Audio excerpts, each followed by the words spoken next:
అక్కడితో ఆగలే 50% సీలింగ్ కూడా ఎత్తేస్తా అన్నాడు. కనుక మిత్రులారా సమయం ఆసన్నమైంది. కానీ నాకు 2 కోరికలు ఉన్నాయి.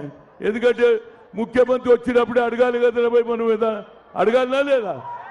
ఒకటి అడుగుతున్నా, ఆనాడు రోహిన్ రెడ్డి వచ్చినప్పుడు ఎందుకంటే మహాత్మా జ్యోతిరావు పూలే ఏది ప్రజాభవన్ చేసిండు, ఆయనకు నా హృదయపూర్వక ధన్యవాదాలు.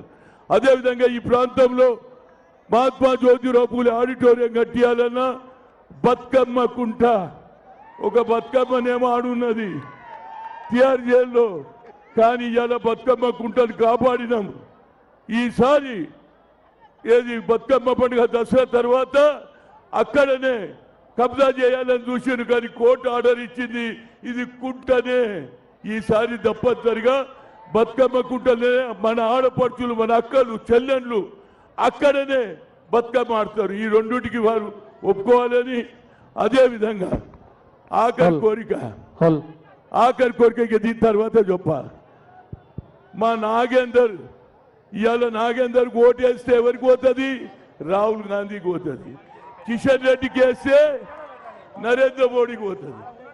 కనుక ఈ జనాన్ని చూసిన తర్వాత, మీ ఉత్సాహం చూసిన తర్వాత మా వానికి రాహుల్ గాంధీ దేశానికి పేదవాళ్ళ గురించి కొట్లాడే నాయకుడు, అగ్ర కులాలకు పరిచయం చేసినటువంటి నరేంద్ర మోడీ అదాని అంబానీలకు చేస్తుండు.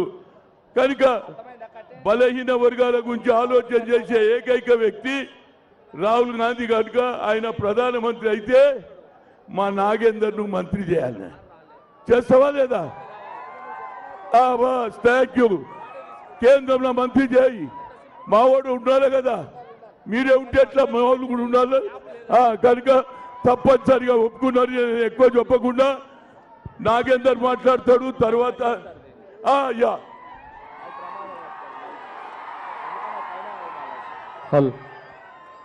నాగేందర్ ఆయనకి ఇంకా 2 మీటింగ్లు ఉన్నాయి. ఎక్కడ చూడు జనమే జనం రా. అక్కి వారు ఎవరిదా साफ सरकार। अरे मुसलमान भाइयों, आखिरी बात बता रहा हूं, ये देश धोखे में है।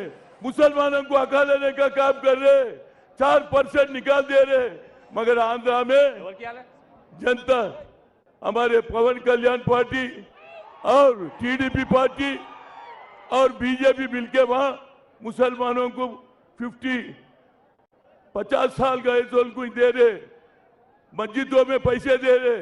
तो इसी वजह से यहां पर भी वही देना चाहिए। हमारे